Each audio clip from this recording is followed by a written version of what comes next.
الحمدللہ نحمدہ ونصلی علی رسولہ الکریم رب اشرح لی صدری ویسر لی امری واحلل عقدۃ من لسانی یفقہوا قولی۔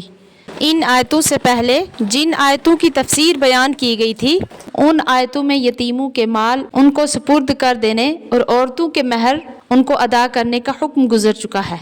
تو جس سے بظاہر یہی معلوم ہوتا ہے کہ یتیموں اور عورتوں کا مال بہرحال ان کے حوالہ کر دینا چاہیے، خواہ ان کو معاملات کا سلیقہ بھی نہ ہو اور وہ اموال کی حفاظت پر بھی قادر نہ ہوں۔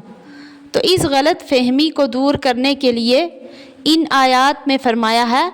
کہ کم عقلوں کو اموال سپرد نہ کرو اور ان کی جانچ کرتے رہو۔ جب مالوں کی حفاظت اور ان کے خرچ کرنے کی سوجھ بوجھ ان کے اندر محسوس ہونے لگے تو مال ان کے سپرد کر دو۔ اعوذ باللہ من الشیطان الرجیم، بسم اللہ الرحمن الرحیم۔ وَلَا تُؤْتُوا السُّفَهَاءَ أَمْوَالَكُمُ الَّتِي جَعَلَ اللَّهُ لَكُمْ قِيَامًا، اور مت پکڑا دو بے عقلوں کو اپنے وہ مال جن کو بنایا ہے اللہ نے تمہارے گزران کا سبب۔ وَارْزُقُوهُمْ فِيهَا، اور ان کو اس میں سے کھلاتے رہو۔ وَاكْسُوهُمْ، اور پہناتے رہو۔ وَقُولُوا لَهُمْ قَوْلًا مَعْرُوفًا،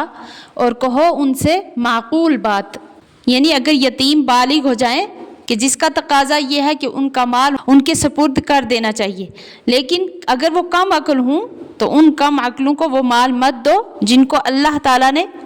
تمہارے سب کے لیے مایہ زندگی بنایا ہے۔ مطلب یہ ہے کہ مال قدر کی چیز ہے، ان کو ابھی مت دو کہ بے قدری کر کے اڑا دیں گے۔ اور فرمایا کہ اس مال میں سے ان کو کھلاتے رہو اور پہناتے رہو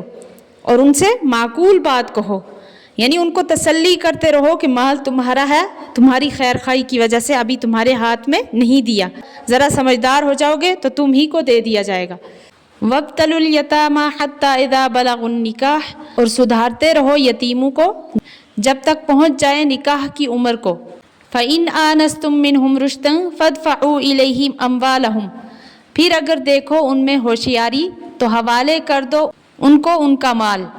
یعنی بالغ ہونے سے پہلے ہی چھوٹے چھوٹے معمولی معاملات خرید و فروخت ان کے سپرد کر کے ان کی صلاحیت کا امتحان لیتے رہو، یہاں تک کہ جب وہ نکاح کے قابل یعنی بالغ ہو جائیں تو اب خاص طور سے اس کا اندازہ لگاؤ کہ وہ اپنے معاملات میں ہوشیار ہو گئے یا نہیں۔ جب ہوشیاری محسوس کر لو تب ان کے اموال ان کے سپرد کر دو۔ تو یہاں قرآن کریم نے بالغ ہونے کی عمر کو اچھے طریقے سے سمجھا دیا۔ اذا بلغوا النکاح، یعنی جب وہ نکاح کی عمر کو پہنچ جائے، تو اس بات کو فرما کر اس کی طرف اشارہ کر دیا کہ اصل بلوغ کسی عمر کے ساتھ مقید نہیں، بلکہ اس کا مدار ان آثار پر بھی ہے جو بالغوں کو پیش آتے ہیں۔ تو ان آثار کے اعتبار سے جس وقت بھی وہ نکاح کے قابل ہو جائیں تو بالغ ہی سمجھے جائیں گے، خواہ وہ عمر 13-14 سال ہی کی ہو۔ تو البتہ اگر کسی بچے میں بلوغت کے آثار نمودار ہی نہ ہوں تو عمر کے اعتبار سے اس کو بالغ قرار دیا جائے گا، تو جس میں فقہا کا اختلاف ہے۔ بعض نے لڑکے کے لیے 18 سال اور لڑکی کے لیے 17 سال مقرر کیے ہیں، اور بعضوں نے دونوں کے لیے 15 سال قرار دیے ہیں۔ امام اعظم ابو حنیفہ رحمۃ اللہ علیہ کے مذہب میں فتویٰ اس قول پر ہے کہ لڑکا اور لڑکی دونوں 15 سال کی عمر پوری ہونے پر شرعاً بالغ قرار دیے جائیں گے، خواہ بلوغت کے آثار پائے جائیں یا نہیں۔ پھر نکاح کی عمر کو پہنچنے کے بعد ایک اور لفظ کو یہاں پہ ذکر کیا گیا ہے، فَإِنْ آنَسْتُم مِّنْهُمْ رُشْدًا، پھر اگر دیکھو ان میں ہوشیاری، یعنی نکاح کی عمر تک پہنچ جائیں تو پھر ان کے بعد ہوشیاری دیکھنا بھی ضروری ہے، کیونکہ کوئی ایسا بھی ہوتا ہے کہ جو بالغ ہونے کے بعد کافی مدت تک اس میں بچپن کا اثر رہتا ہے۔ تو امام اعظم ابو حنیفہ رحمۃ اللہ علیہ کی تحقیق یہ ہے کہ بالغ ہونے کے 10 سال بعد تک بچپن کا اثر ختم ہو جاتا ہے، اس لیے 15 سال بالغ ہونے کی عمر اور 10 سال اوپر، یہی کہ کل 25 سال کی عمر ہو جانے پر وہ ہوشیاری اس کو ضرور حاصل ہوگی۔ تو اسی لیے قرآن کریم نے لفظ رشتن یہ نکرہ لا کر اس کی طرف بھی اشارہ کر دیا کہ مکمل ہوشیاری اور دانش مندی شرط نہیں، کسی قدر ہوشیاری بھی اس کے لیے کافی ہے کہ ان کے اموال ان کو دے دیے جائیں۔ اس لیے 25 سال تک انتظار کر کے اگر مکمل ہوشیاری نہ بھی آئے تب بھی ان کے اموال ان کو دے دیے جائیں گے۔ ہاں اگر کوئی بالکل پاگل اور مجنون ہو تو بس اس کا حکم علیحدہ ہے کہ وہ ہمیشہ نابالغ بچوں کے حکم میں رہتا ہے، تو اس کے اموال کبھی اس کے حوالے نہیں کیے جائیں گے۔ تو قرآن نے جب یہ فرمایا کہ ان کے ہوشیار ہونے تک ان کے مال ان کے حوالے نہ کرو، تو اس حالت میں یہ ممکن تھا کہ جو یتیم کے ولی ہیں ان کی طرف سے کوئی ایسی زیادتی ہو جس سے یتیم کا نقصان ہو، اس لیے آگے اس آیت میں ارشاد فرمایا وَلَا تَأْكُلُوهَا إِسْرَافًا وَبِدَارًا أَن يَكْبَرُوا، اور کھا نہ جاؤ یتیموں کا مال ضرورت سے زیادہ اور حاجت سے پہلے کہ یہ بڑے نہ ہو جائیں،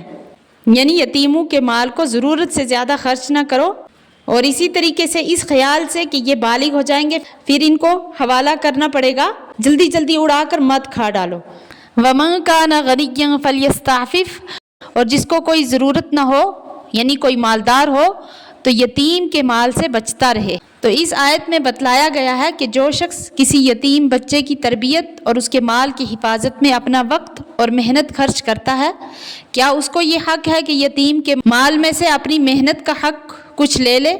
چنانچہ فرمایا کہ وَمَن كَانَ غَنِيًّا فَلْيَسْتَعْفِفْ، یعنی جو شخص حاجت مند نہ ہو،